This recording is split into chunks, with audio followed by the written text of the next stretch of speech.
NFL Nation. We're here. The first ever NFL Draftcast. NFL is back. The fall is here. We are pumped. I am here with my two favorite co-hosts, Jason Mizrahi. Dave, I don't really know how to pronounce your last name. Help us out. How do you pronounce your last name? It's Gleckner. Gleckner. Yeah. You've seen us already for the college show last week. And now we're giving you the NFL picks for the first week one of the NFL. It's going to be a big week. I'm super excited to dive in. We're going to skip over for tonight, for the most part, the Bills-Rams game, because that's Thursday night. That's not going to be on the main slate. An exciting game. It should be explosive. Tonight we're going to focus on the main slate. A ton of games to go through. Before we do so, Jason, how you doing tonight? Pretty good, man. Pretty good. Other than being super sick, doing pretty good. Other than Mets losing, pretty good. So I'm ready for the NFL season. MLB is getting into the dog days of summer, fall time right now. Mets aren't looking so good the last couple of days. So excited about NFL week one. Excited to see Sticks Picks projection models up on the site for week one. Already started hammering some props. Allen Robinson, Nico Collins got some good numbers on them. We're going to be giving out props throughout the show. A lot of DFS plays. So excited. And obviously, you see the promo up top. We got a $5.99 per week special and also promo code WINBIG to get you a free week to lock in with us at windailysports.com. So excited about that. Get everybody into expert chat. We did our 14-team season-long draft last night. Dave sniped me on a couple picks, so I'll make sure to snipe him on a couple picks tonight, man. And for those of you who don't know, this Draftcast concept, we do it with the golf. We're bringing it over to the NFL. I'll break it down in more detail in a minute. Before I do so, Dave, how you doing tonight? I'm doing great. I can't wait. I'm so excited to be part of this crew, be part of this team, and have a little fun because we're doing what we love and what everybody else loves. Football's king, right? And we're about to lay out the week one NFL DFS slate, have our own little fun with it, but also give you value at the same time. So, Joe, I'm pumped. I can't wait. I will say, don't love the colors that you're wearing right now. As a Giants fan, oh, there you go. We're gonna struggle with you guys on the field this year, so I'll make up for it without drafting you each week and making sure we get our wins over here on the Draftcast. But for those of you who are unaware, the Draftcast is something we've started on the Golf PGA show, where instead of just going through every position or every team and picking the players we like, we're actually gonna have a draft, right? Snake draft like you would your fantasy draft for your season-long team. We're going to do it for daily fantasy. The concept is you have to stay within salary. So you can't just take all the best players for your team. You have to build a real DraftKings roster through the draft that you can actually afford and play on a Sunday. So we also can't overlap, right? So if there's a value guy that's an obvious smash that everyone wants to play, he's probably going to go early, right? So you draft him accordingly within the Draftcast. Week one is just going to be the three of us drafting as the season goes on. We are going to incorporate the audience as we do. We're going to bring on guests. We'll be drafting a fourth spot. So be accustomed to this being a four-man draft most weeks. Give you a couple more players that we'll go through and talk about. But for tonight, we're going to go a three-headed draft for the opening slate.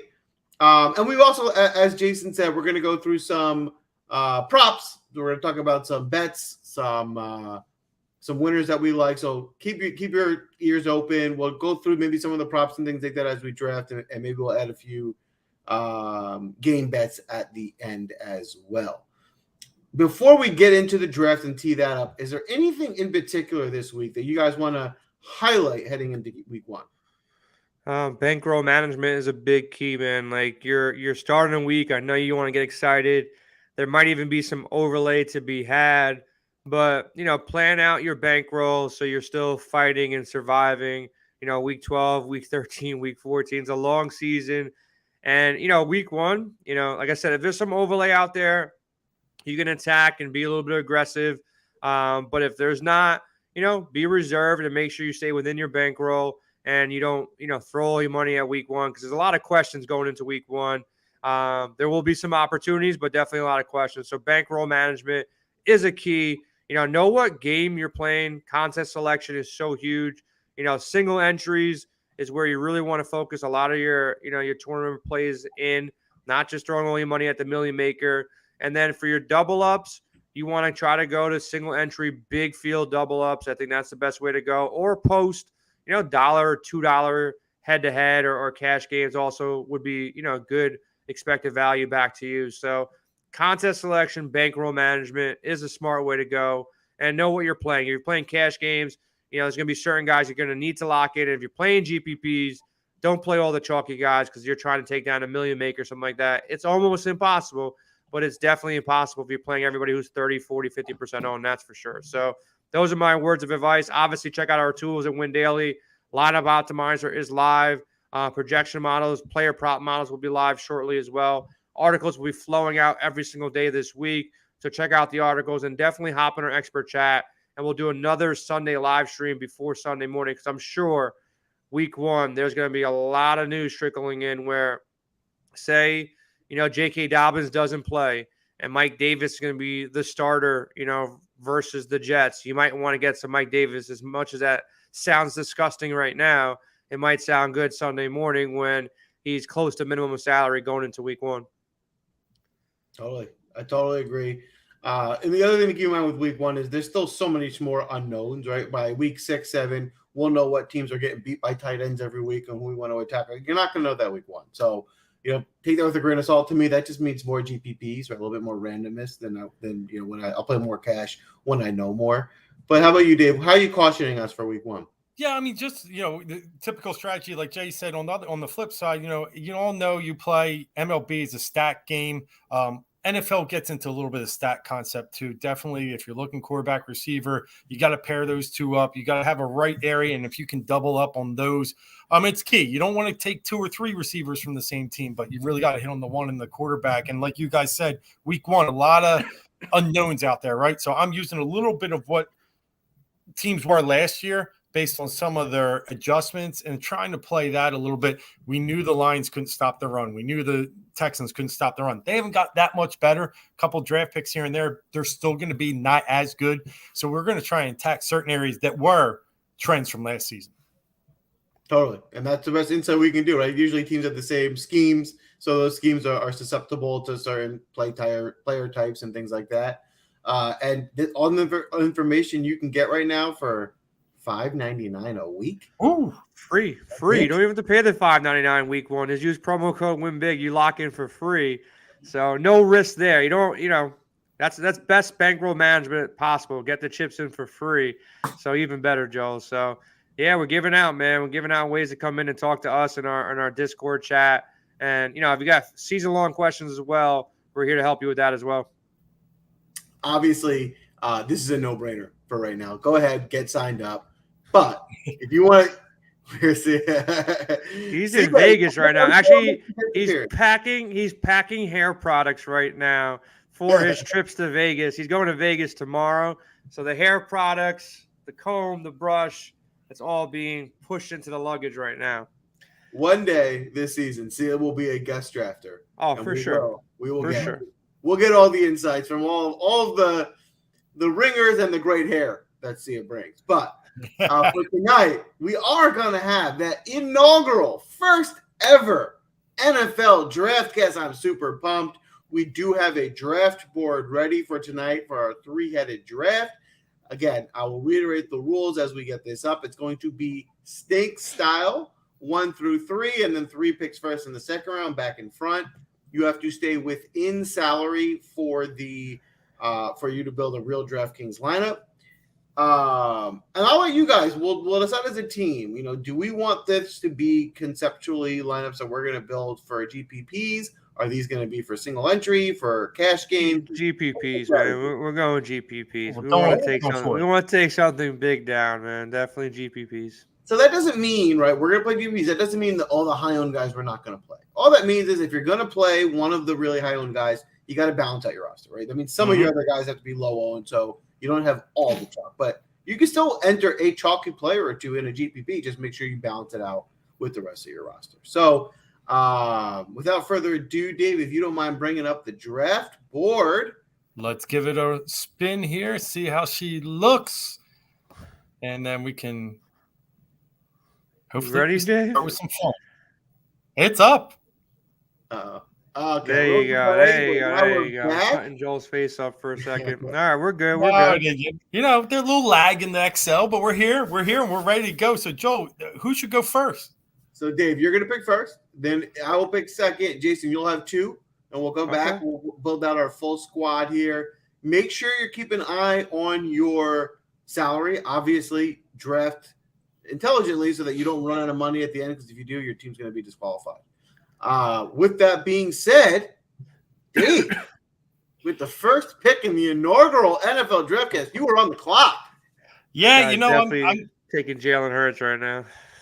Why? You know, I wanted a little drama. You know, they lead up with something, but you are dead right, Jay. I'm going Jalen Hurts at the 6,800K going against the Detroit Lions. How could I not? I think he's the best value on the board from a quarterback perspective. Last year, he was number 6 overall in quarterbacks in DraftKings, and now he's going up against the defense that is just pretty much a sieve. You know, they have a good defensive front with Hutchinson there now, but Hurts is the factor there, right? He can run away from that. I think he's the best value from a quarterback. I'll take him 6,800, plug him in, and away we go. Jalen Hurts with the first overall pick ever on the Draftcast. Feel some sort of way about that as a Giants fan, but and I don't love him as a player, but I love him as a fantasy option. That's fair. I agree with that. I actually don't love him as a player either, but he is good in fantasy. He gets a lot of yards of the legs. They got a good offense. They got a good offensive line. You know, I think I feel either way with him this week. I think it could be a really good smash spot for him against the Lions team that has a lot of question marks. I do think the Lions are going to be a little bit improved. And I think they may be a little better than people are giving them credit for, but we'll see. I mean, week 1, I do think the Eagles are going to be a really good team this year. So I think this could be a good spot, especially at a good price for Hurts here. All right. So I guess it's over to you. I'll go next. So my strategy week 1, there's a lot of games on this slate, right? Obviously, there's no bye weeks this week. There's just a lot of options to choose from. And so with that being said, my strategy is to really target some of the more explosive games, the obvious ones, right? The ones that, you know, it seems maybe it's the Arizona Chiefs game or the Oakland San Diego game. So I think there's a really glaring value play at wide receiver with Juju Smith-Schuster, who looks to be the number 1 receiver with Pat Mahomes, and against an Arizona team who is known last year to be really good against tight ends. I don't know if they still will be this year, but if that carries over and they can take Kelsey out, I need some of those receivers to make plays. I think the best bet to do so is Juju Smith-Schuster at 5,200. I think I'm getting a really good value at that price. I love it. Nice little play there, man. That's a good value. Taking the value off the board early, pretty smart by you. This is something. Let's see what I'm going to do here, man. I don't know where to go, man. There's some strategy that goes into this now with the way things are playing out already. I'm going to go. I'll stay in that game, and I'm going to go and give this guy a shot. Could come back to burn me. We're talking GPPs here. I think a lot of people are going to go to the passing game in that game in KC. But let me go with Clyde Edwards-Helaire, 5,400. Get some value out of the running back spot. Similar to what Joel said, look, I want to get, you know, access to these high-scoring games. Give me an opportunity to go out there and get some value. He'll probably be the lowest owned of the pieces in Kansas City. People are going to flock to Kelsey, probably Juju.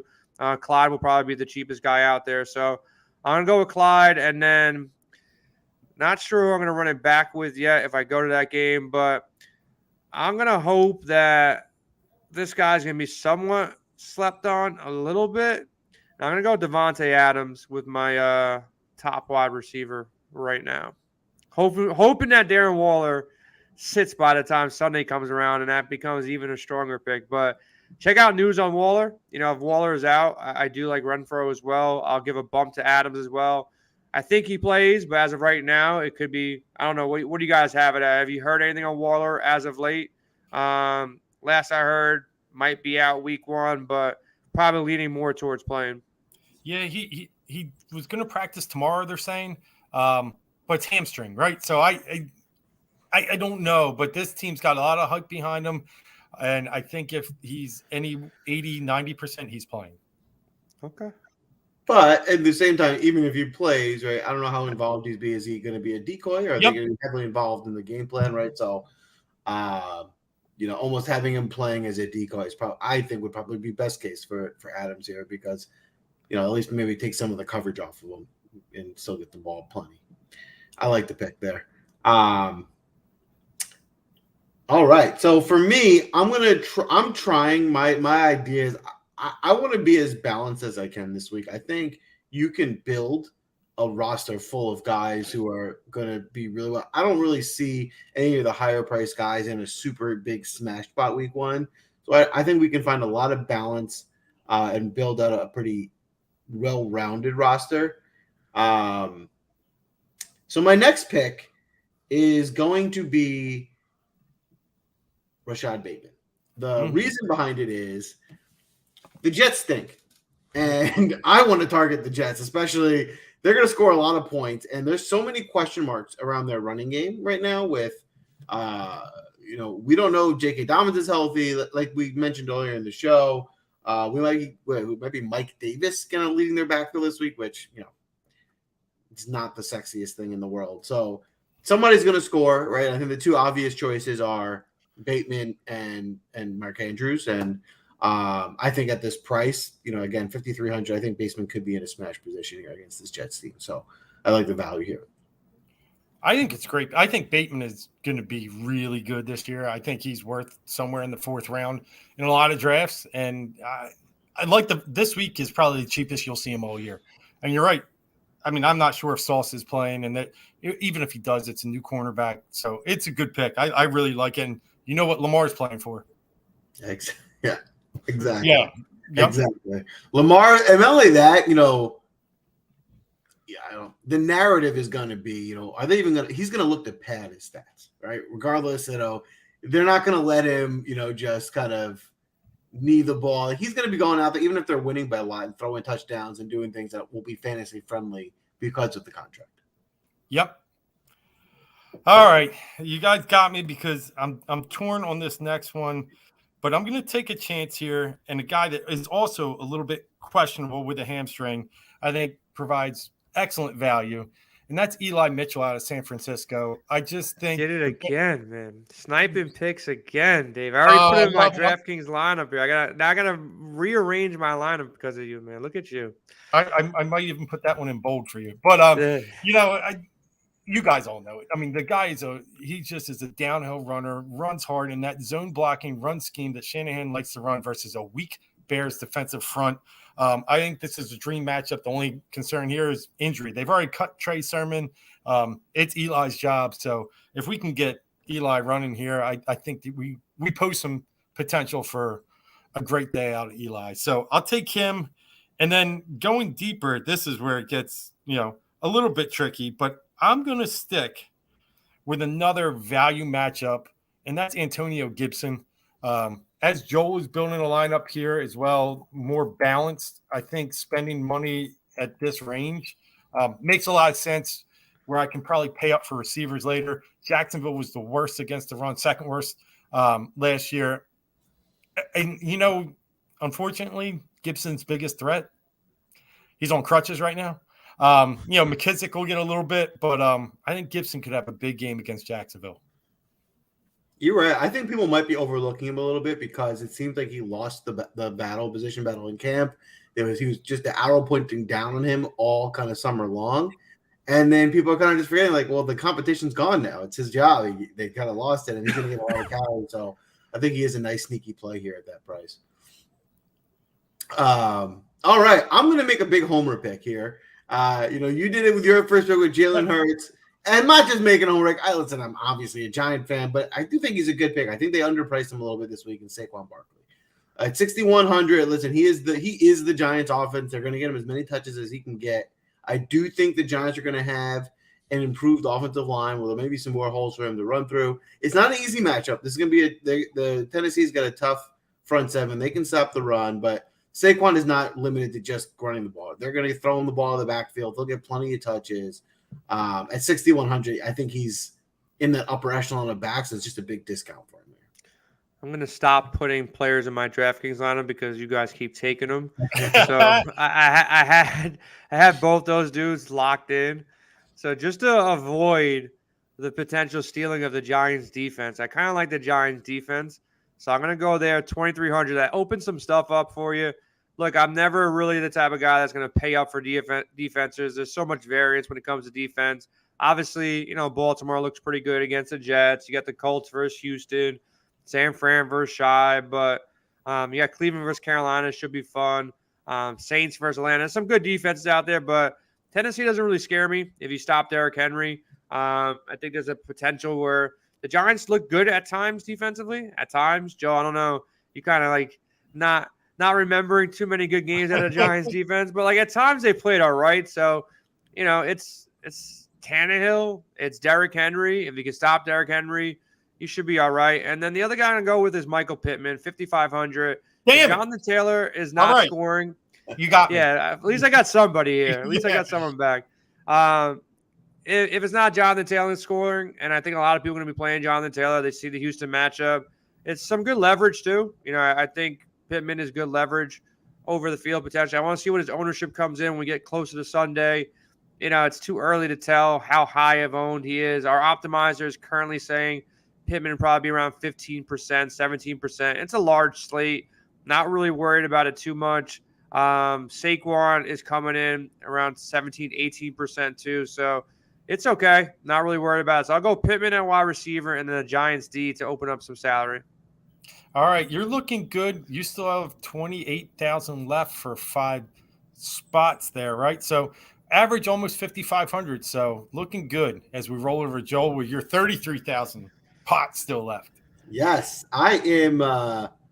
I'm feeling good about my salary left, and I'm actually going to do something I rarely do, but I usually like my strategy, especially in GPPs, is typically to go cheap QB and find a smash spot where they have a big day. But that's not what I'm going to do today. I'm going to lean in on the Jets stinking.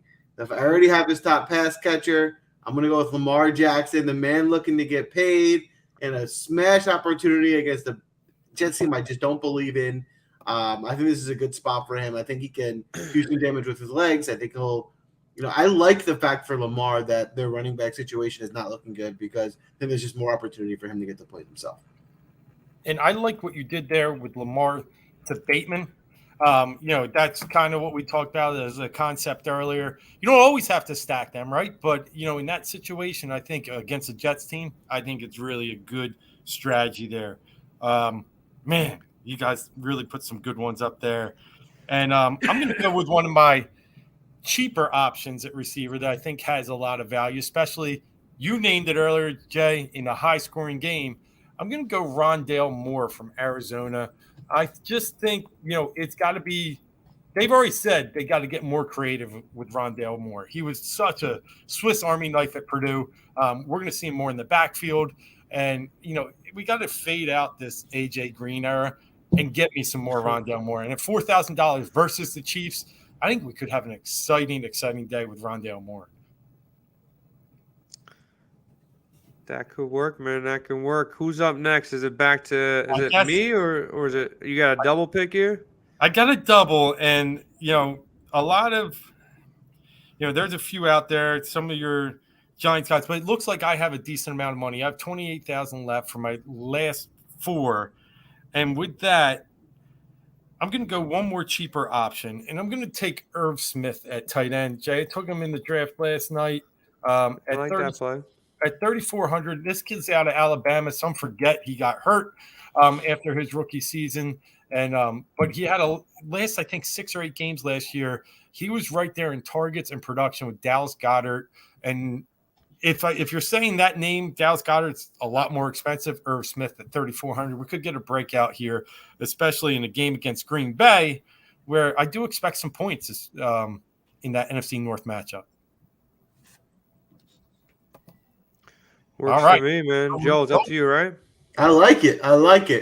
All right. I'm actually going to stick with that receiver on the same team that you picked from. I'm going to go with Hollywood Brown. And, the narrative with Hollywood is, he played in college with Kyler. Yep. They don't have Hopkins. So without Hopkins, there's going to be more targets to go around. Thinking, they might try and get him the ball, feed him early, get that rapport going. So another game that should be back and forth, a high-scoring game. The games I'm targeting at 6,200, I think that's a good value there. I like it. High scoring game. So I got 2 picks. Let's go double running back here. And let's see if I can spike the board here. I'm going to go with Austin Eckler and Joe Mixon. One in the flex, one in the RB2 spot. Mixon, he's the bell cow. Eckler, bell cow. Already got Devontae Adams. So I'm building a little game stack of this Vegas game, Vegas Charger game. I think it's going to be one of the highest on the board here. So I'm going to go with Eckler. I don't have to explain much on him. He blew up the Raiders in both his starts last year. Guy should be good for, 5 catches, good for at least a touchdown either through the air or from the ground. The guy's just involved, man. PPR, he's involved. DK is going to be a great play pretty much every single week. As long as this guy stays healthy and keeps scoring touchdowns, great play. Mixon, another bell cow. Look, I don't mind going with 3 RBs, especially cash games, single entry games. Nice price on Mixon, 7,100. He's one of the few bell cows left against any good defenses, bad defenses. It doesn't really matter. Went for close to 1,500 yards last year, 18 touchdowns. So I think Mixon's a good play on any week. And Pittsburgh, they should be down, and it should be a lot of the Mixon show, 3rd, 4th quarter late. So Mixon, Eckler for me, locking up 2 good running backs. Can't argue. I think that those are probably the 2 best values. I mean, you could argue maybe C-Mac, but other of the high value running backs, those matchups are the best. Good picks. I like Eli Mitchell a little bit better, but you already took him off the board, buddy. Hey, my bad. I'm going to be honest with you. I was planning on taking one of those 2 guys for this pick, so I've got to pivot. I got to find those. Again, obviously, I like those picks. Those are the good game scripts to target, good matchups. So value-wise, I love those backs that you took there. So my pivot, those were the guys I was going to go for. So instead, I'm going to go with Alvin Kamara. I feel like people are kind of falling asleep on him a little bit this year. He always tends to light up this Atlanta team. It's a division rivalry. This isn't the best. They're pretty weak defense over there in Atlanta. I don't know how healthy Michael Thomas is, so he should be the featured player in this offense. So get him a lot of looks in the 7K range still. I think it's a good way to round up my running backs here. Yeah, absolutely. Kamara, and with Winston there now, I think not Taysom Hill, you do get a little bit more potential for catches out of the backfield too. So yeah, Kamara, I think he's gonna have a good year again. And talking about good years, I've left myself some decent salary here with my last 4 positions, one being defense. So I can probably spend up now, and one of them I'm going to spend up with what I think probably is the number 1 receiver in the NFL. It's Justin Jefferson. That matchup, now I have 2 Minnesota Viking pass catchers here. So really, I could have probably traded out Hurts for Cousins, but I still like this angle here of trying to attack the Green Bay secondary in a high-scoring game. Last year, Green Bay lost 31-3, I think, to the Saints on opening day. Came out slow. I think the Vikings are a real team to deal with, and Jefferson's ready to make a mark. So I'll take him. And then I'm going to have to take an Eagle just to pair with Hurts. And I will go with his buddy, A.J. Brown, who they brought over in the offseason. I think there's good value here at 6,400. And I think if we could get just one scoring connection, I'm in really good shape going down the road here. So that rounds out 7 of my spots. I got 10,000 left. Moving over to Joel, you got 12,300 with 3 spots left. I do. So I'm in a tough position here. I'm trying to figure out how I'm going to round out this time. I also want to make sure I have enough money to make this next pick. So I'm going to just real quick do some math, and that's going to leave me enough. So I'm going to take Najee Harris. I think with their quarterback situation in Pittsburgh, I think they're going to get him the ball early and often, give him as many touches as they can get. I think Cincinnati's going to be able to score. So I think, listen, I don't know what this Pittsburgh offense is going to look like post Ben Roethlisberger, but if they can keep pace, right, if they got to get some scores, I think Najee will be involved. So at 6,400, someone who's going to touch the ball as many times as he does, I think you get a good value there. Like it. Especially in a game where you need to score points. Yeah. To keep up. For sure. So, all right, Jay, 3 picks. You got 13-4. 13-4. All right. Trying to figure out the math here. The math is the equation to figure out here because I can go two different ways here. Oh, man. And the good thing about this is you guys picked your quarterback, so I don't need to pick my quarterback forever. So I'm just going to keep my quarterback there, chilling for a little bit. I need a tight end. I need a wide receiver here. I was going one way, and I might go a different way. Actually, no, I'm going to go this way. I'm going to go Kadarius Toney at 4,100. Slide him in there. I was going to go a different way and go with Sticks' guy, Nico Collins, but it's just not going to work out for me. Had to make a late pivot. So if you guys want to slide Nico in, I know Sticks hit that prop earlier today. These props, man, like if you check out the Sharp app or, hop on Twitter with me and Sticks or hop on our expert chat, these props are coming out. Like I got Allen Robinson, Joe. I don't know if you follow us. Me and Dave were talking or on Sirius. When Allen Robinson came out, his line for Thursday was 56.5. In certain spots now, it's up to like 64.5, 65.5. Everywhere is like 62.5 and above. And even Nico Collins today opened, I think, at 34.5. Within hours, he's at 37.5. So if you see these lines early, you can attack them. And we're going to try to help you out as much as possible. The Sharp app allows you to search across every platform pretty damn quickly. And Ghost and our guy William are in the lab with Sticks right now. While we're doing this fun stuff, they're rolling out a player prop model, and they're working on a projection models as well to go out there and find that value for us. But attacking these props early, there's a lot of room there to really hit them nicely. So Nico was a hit that he took early. I might still get it. I still like Allen Robinson over 61. I think he goes over 50 in the first half. So I think they're going to pepper him with balls, but got a nice line. So whenever we see any good props out there, we'll definitely let you guys know. And definitely hop in the Sharp app because like there's a Henderson play that I'm like itching to play on Thursday. I think his rush totals I forgot what it was. I'll look at it. I think it's like 27.5, and I think he goes over that, but didn't bet that yet. And me and Dave are debating. Let me get your take on this. What do you think the over-under rush attempt for Josh Allen is posted as right now?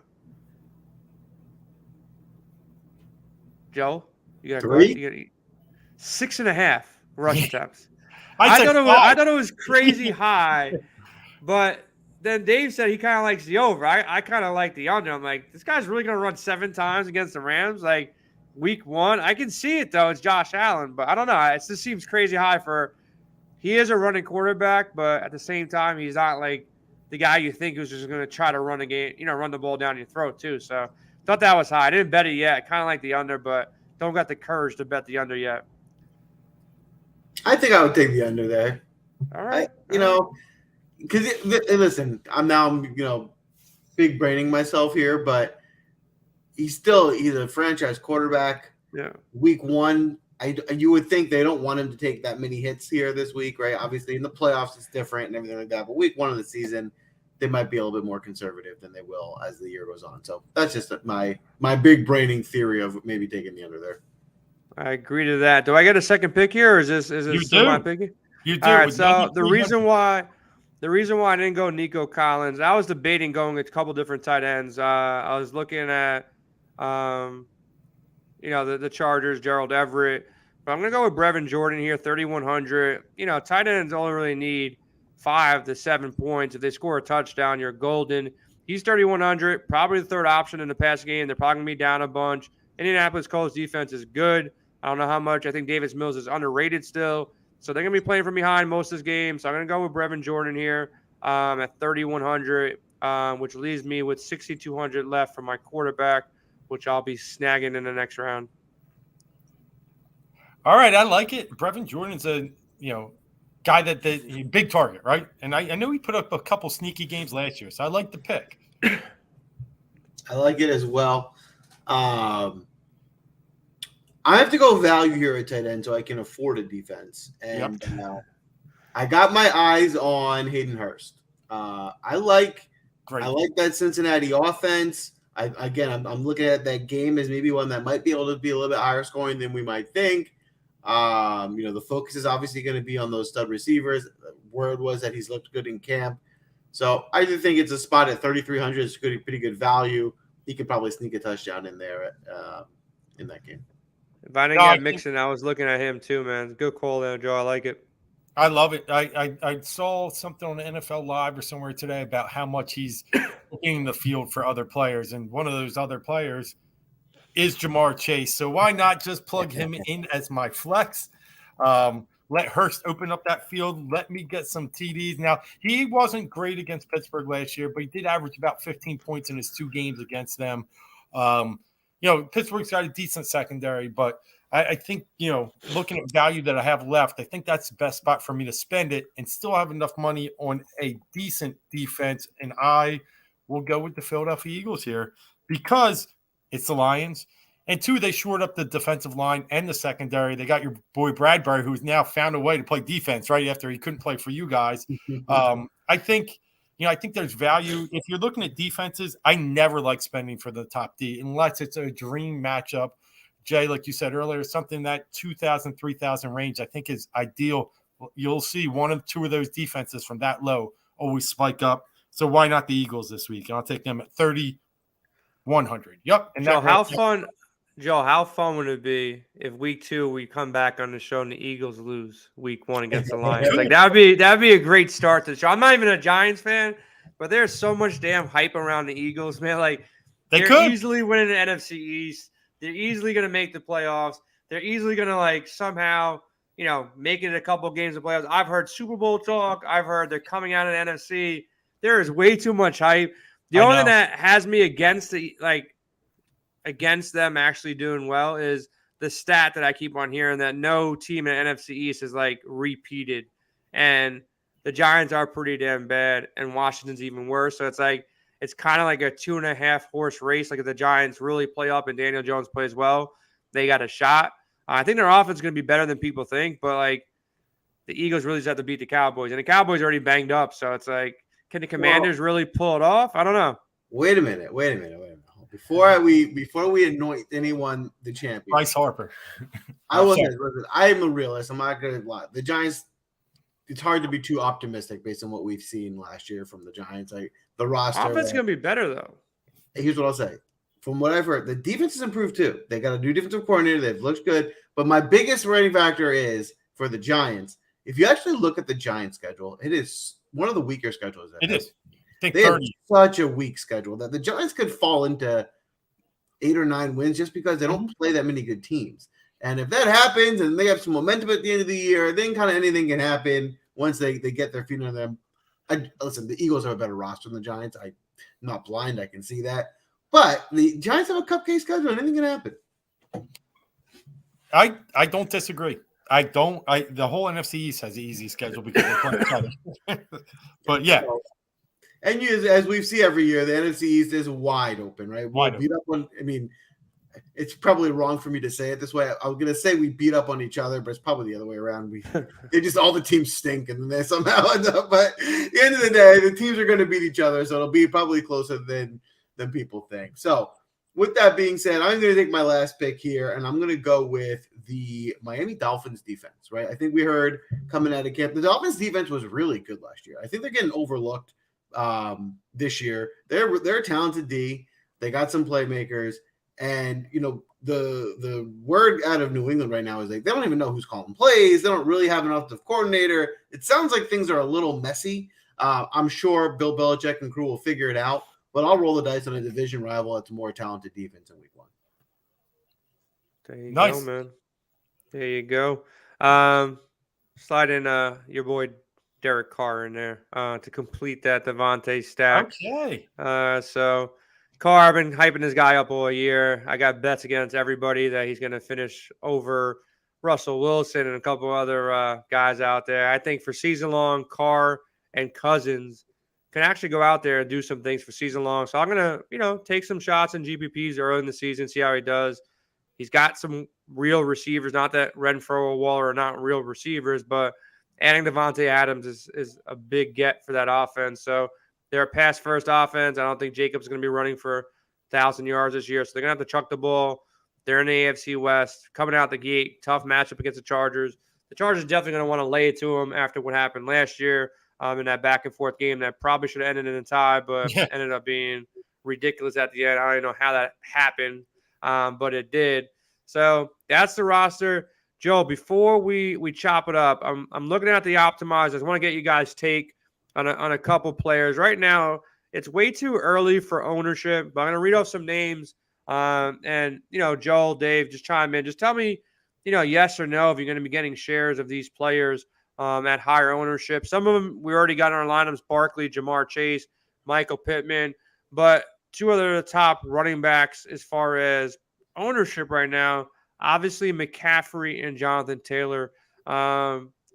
Is it the week to pay up for these guys while they're healthy? McCaffrey being one. Smash spot for Jonathan Taylor. Nobody drafted him. Thoughts on these two guys, Joe? So my early lean for this week is the fade the top of the ridge. Can they smash? Of course, it's possible, but I think you can build better, more compelling rosters by being a little bit more balanced. I think getting guys like Saquon, Kamara, Harris, I don't think it's that big of a fall, and it allows you to be way more creative with the rest of your lineup. Now, Dave, I'll ask you about a player. Travis Etienne popping around 17%, really early in the week, though. It's obviously Tuesday. Any love for Etienne? And also DeAndre Swift. I know you're an Eagles guy, but Swift is garnering some ownership as well. Kind of fair price. Swift at 6,800, Etienne at 5,600 here. Yeah, I think Etienne does have value. Doug Pearson, the new head coach in Jacksonville, does like to get the ball to his running backs, calls a very good screen game. James Robinson, they said will play, but man, how much? I'm not so sure. So I do think Etienne sees somewhere in the neighborhood of 15 to 18 touches, which is good enough for me in that game to really garner some value. So I do think Etienne was someone I was targeting right around that Antonio Gibson era. I shied on the side of a guy that I think will get a little bit more touches. But yeah, Etienne value. Listen, Swift has value. There's no doubt about it. And Detroit, I saw a stat. Goff is, I think, 4-0 against the spread in week 1 games that he started. He tends to show up that early in the season. Detroit's a fighter. We watch him on Hard Knocks. Swift can put up points. I think there's value in him too. I think there's value in both. And like you guys said, that top, do I want to pay $9,100 for Taylor when I could probably pay $10,000 for those two guys? No, I'd rather pay for the balance.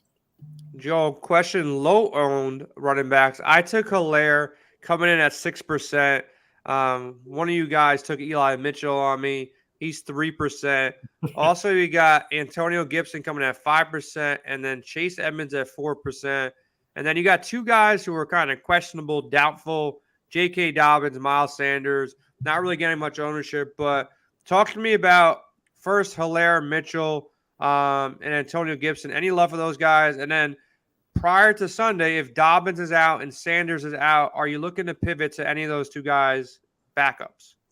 Yeah, so on the latter, I will be interested in the backups. I will not be as interested in Dobbins and Sanders because of the injury concern. If they play, I assume they'll split carries. I don't think they're going to full workload. So I think if they play, it's a fade situation because there won't be enough carries for anyone. If they're out, I think it does make it interesting. I think whoever ends up getting the bulk of the carries for Baltimore, whether it's Mike Davis, even if it is him, he's probably worth looking just because it's going to be pretty cheap and getting in a pretty good position. For the guys that you listed with Hilaire and Mitchell, I like them both. I think Mitchell is one of the most undervalued running backs this year. I think his price tag is going to go way up. If he stays healthy this year, they're going to run the ball a lot. There should be even more running room with him with a running quarterback. So as long as he's healthy, I think Mitchell is going to be in a great position. And Hilaire, there's question marks, right? I think he could be way better than people are giving him credit for. He might be now the number 2 playmaker in one of the most explosive offenses in the league. But I can also see him seeding carries this year to some other guys. So it can go either way. A low percent owned in week 1 is probably the week to roll the dice. If he falls into the end zone 3 times, that'd be nice. Quarterbacks, real quick. Let's go through a couple. Jalen Hurts coming in as the most popular. I think we all kind of we can only pick one quarterback, but we all kind of slept on Patrick Mahomes and Kyler Murray going, mano a mano in one of the higher scoring games. So I think they're both definitely playable. Justin Herbert, obviously playable. Joe Burrow, obviously playable. Those are the obvious guys. You get shares of all these guys because they're really good at football. Lamar Jackson, you had, one of you guys had Lamar. One of you guys had Jalen. Great plays. I got sniped in our Win Daily League on Lamar Jackson. I was like just one pick away, and I had to spitefully take Jalen Hurts after, which I don't like. So, Dave, if you want him, he's all yours. But if you're not playing Saquon, Joe, any love for Danny Dimes in a 5K spot against Tennessee? He's got the weapons this year, right? And if Saquon's catching 4 or 5 passes, you can even play him with a Saquon lineup. I want you to give me your take on him. And then also, there's going to be some guys, some people playing Jameis Winston. And also, I believe, Justin Fields probably doesn't get much ownership, but Trevor Lawrence at 5,600 against probably the worst defense in the Commanders. Thoughts on Trevor Lawrence and, like I said, thoughts on Danny Dimes? Even as a Giants fan, No. so one of the first guys I put in this week was Danny Dimes. I've since now my new favorite value is actually Jameis Winston. Mine too. Okay. I was going to say that. I agree. I think he's going to be the most popular of the cheap guys. That's the only thing I'm worried about. But Danny Dimes is totally in play. Tennessee, I mean, the funnel, their defense where they're pretty good against the run, they're not great against the pass. This is a spot for Danny Dimes to have a good game. And my strategy typically, especially, as I said earlier, in these big GPPs, is find one of these low salaried QBs. You're going to need to get the week where they hit a smash. But when they do, now you've filled out your roster with way higher salary position players who are more likely to be smash plays. And the most likelihood of you hitting a quarterback who's cheap that throws 3Ds is more likely than hitting a 3K receiver or something that's smashing. Yep. Yeah. I do think Daniel Jones, I'll have him in a couple. Trevor Lawrence, have him in a couple. Mariota, maybe. Jameis Winston, for sure. Take him in 1 or 2. He'll probably be the more popular of the cheaper guys. I feel like a lot of people flock to. They see the Falcons' defense. But I do think Trevor Lawrence, like Washington was terrible last year. He's in play as well. Wide receivers, let's go over some popular guys. Obviously, it's going to be the top end. It's going to be more popular. Pittman's popular. Jamar Chase popular. Rondell Moore. Tony's popular. Michael Thomas coming in at 5,700 if he plays. Still got some question marks. He's popular. T. Higgins, slightly popular. A.J. Brown as well. Bateman. Those are going to be guys that a lot of people are rostering. That's why I kind of like Devontae Adams, because people are going to everybody but Devontae in a good matchup. So he's coming in a little bit lower, sub 10%. It's still very early in the week. What are you guys expecting out of Baker Mayfield? I don't like the guy as a quarterback. DJ Moore, though, kind of cheap against Cleveland. If Baker's really going to stick it to him, thoughts on some DJ Moore at 6,000? I really like DJ Moore. Overall, as a player, I like DJ Moore, but also with Baker. DJ Moore is, kind of one of those guys that really can run a lot of those shorter, more compact, even the wide receiver screen routes and can run with the ball. And I just think with Baker, I'm not sold he's that guy that can just rip it down the field to the bigger receivers. He needs a DJ Moore. He was like the Jarvis Landry. So I think he's going to rely on him, and I think he's going to have a nice week because, like you said, I think Baker is going to try and stick it to him. He's going to overplay a little. And I think DJ Moore might be the recipient of that. So I don't like Baker as a fantasy player, but I do like DJ Moore. I agree with you. Joe, this game could – yeah, go, Joe. I like Baker this week. I like him from the notion of the narrative, right? Yeah. He wants to stick it to them. And there's the other narrative, though, that he gets smashed into the floor. There's the other side of that. That's true, too. Garrett's there, But where I'll roll the dice is if there is an opportunity for them to pad his stats, they're going to take it. Because they want to go into this week to let him be their guy, give him some confidence, coming out of the week feeling good about being their team. So, listen, it could go the other way where he can just get smashed, sacked 15 times, throw 3 picks, and be benched by halftime. That's possible too. But I think if things are going well for them and he's playing well, they're going to keep the pedal to the metal and step on the gas and let him pad his stats as much as they can. Another question. I know you guys both cover the NCAA game better than most, man. And you guys got your show on Friday. Look, this game is not going to be a game that I'm going to watch a minute of, I'll be honest. The Jaguars versus the Commanders. But Dotson was a guy at 3,400 I was kind of looking at as one of the cheap plays going against the Jags. And then my second part of that question, either of you want to answer it, who's the number 1 receiver for the Jags at this point? Have you guys decided on who that is? Because maybe it's not relevant this week, but something you have to keep on your radar next week. Do we see a progression after Trevor Lawrence? And if so, is he going to spread the ball around, or Tony's been saying for a while that everybody's going to kind of eat their words with the big Christian Kirk signing, and Kirk might go out there and be that guy. Any love for this game at all, and the value in Dotson or Christian Kirk or another Jags receiver?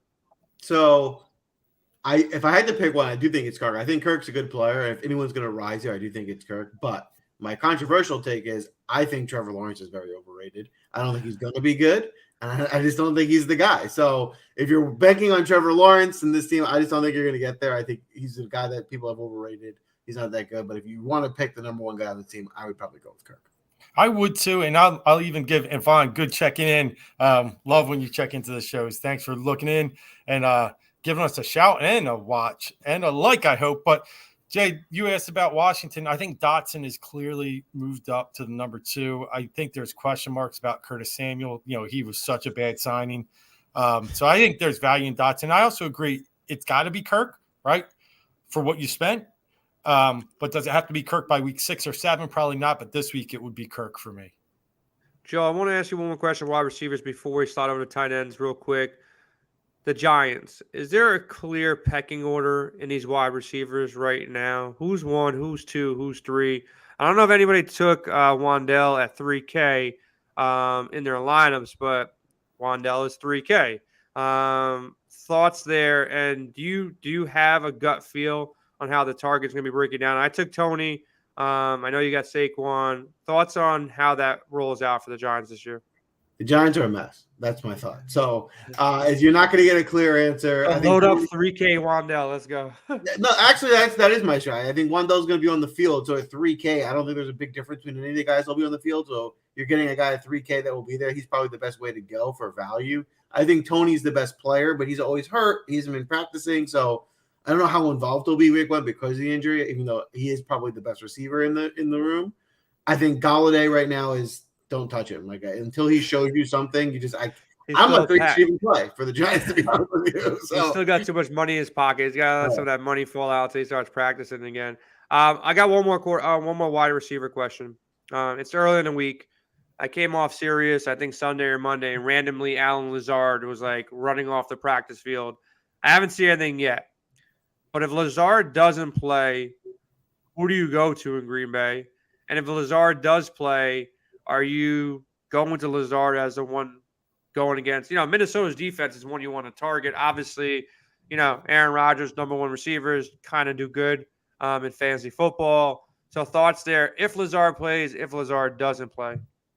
My actually take is if Lazard doesn't play, it's actually going to make me much higher on Jones and Dillon. I think those are the playmakers. I think they'll get them involved. I'm still going to take a wait and see approach on the other receivers in Green Bay. Yeah, for me it's Dubs though, because is there a is Watson, Dave? Before you go on Dubs, is Watson like ready to go at this point? Yeah, he's ready to play. That's what I read. Okay. Right. And then if you look at the separation in salaries, I mean, they did say, yeah, he's hopeful knee injury, but they think he's playing. Like, all right. With that aside, 5,100 or 3,000, 2 rookie receivers taken in the first 3 rounds of the draft. That's a big salary gap. I'll take a chance on the younger guys since we don't know either. Like Joel said earlier, we really won't know a lot about certain teams until week 6. That's a coin flip, and I'll take the side that says 3,000 or 5,100. All right. Big question of the night. You're making a lineup. Travis Kelce, tight end, most popular tight end. Probably going to be that way for the first couple of weeks. Joe, are you taking the fade on Kelce? Are you going to be with the field, above the field? Let's say he comes in around 20%. What's your take on Kelce in this matchup? I know you drafted Juju, but you're going to make more than one lineup, of course. Where are you at with Kelce this year? I think for the year, I'm very high on Kelce. I think he's going to have a really good season. I think he's going to get thrown to a ton.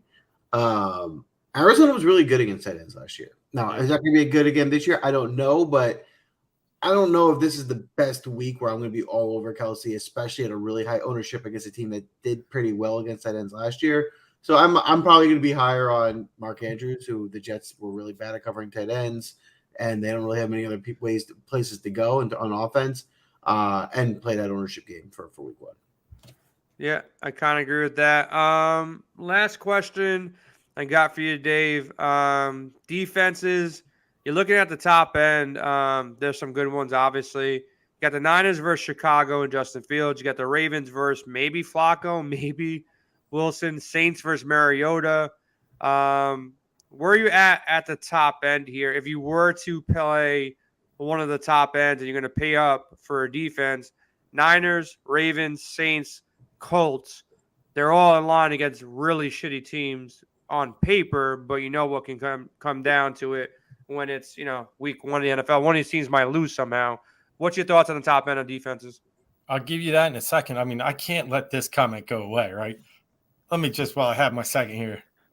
I like it. All right, we'll just leave that up for a minute there. But no, my favorite one is probably the Colts up there. They led the league last year in turnovers created. It was, they led the NFL, I think, in turnover margin as well.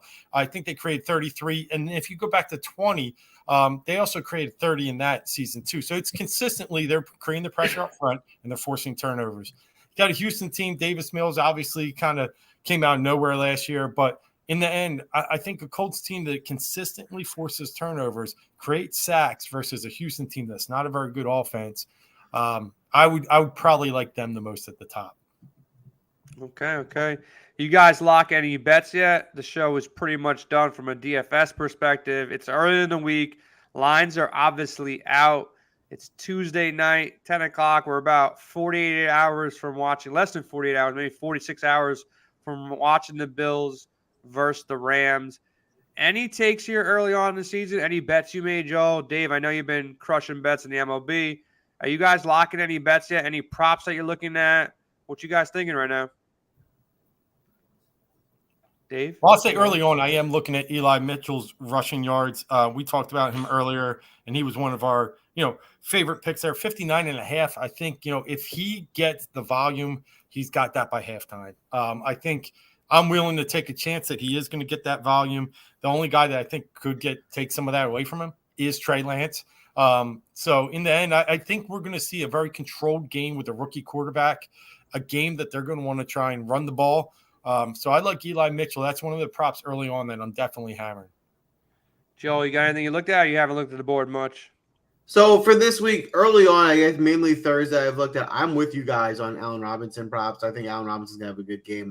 They're underrating him a bit. So whether it's, I have the receptions one in, I think I have over 5.5. But I think yards makes a lot of sense too. In terms of season long, two guys that I just have my own in props that I like. I think Joe Mixon's gonna have a huge year. I love taking Joe Mixon over props, whether it's yards or touchdowns. And on the season long side, I also am interested in buying up some shares of. I know it's a little gross right now, not gross, but CeeDee Lamb, right? I think there's just nowhere else for them to go, and with Cooper gone, I think he's just going to be fed a lot of targets. He disappointed last year, but I'm going to buy the talent and the opportunity of these Cowboys. Joe, I got a bet that I bet you I can convince you to make. You want to hear it? Sure. Mr. Saquon Barkley. Plus money, anytime, touchdown score, plus 120. You might even be able to get it somewhere better. I'm just looking on DraftKings right now. That's basically saying the Giants going to score a touchdown because if they're anywhere near the goal line, I don't see anybody else getting a touchdown week one but Saquon Barkley. Like Derrick Henry in that game is minus 170 just to kind of have a little bit of a, an idea of what the RB1 for the other team is working with. I think the Giants going to score a touchdown. And if the Giants score a touchdown, I would have to think Saquon Barkley is the guy who gets it. It's not going to be Kenny Galladay. We've already achieved that. Can Daniel Jones really throw a touchdown? He hasn't done too many of that. So Saquon plus 120. You want to put a couple of dollars down on that? I agree. I don't think Saquon to score a touchdown should be plus odds. I mean, he should be the favorite of anyone to score. They're going to score a touchdown. I probably would have put that at like minus 120 or minus. It's got to be at least minus something. It shouldn't be plus anything in my eyes. I'm actually going to look at it a sharp app right now, see if you maybe get a better line. I thought that was kind of shocking when I saw it, man. It didn't really make sense to me, but let's see here. Look, keep in mind, even if they do throw it, the most likely they'll throw it to him. They'll get a screen pass or something like that, and then they get it. So the best lines on DraftKings. Caesars has it at plus 105, FanDuel plus 115. So there you go, man. Saquon Barkley, anytime touchdown scorer to end this thing right now. Let me get this thing out of here. There you go. Looking good already.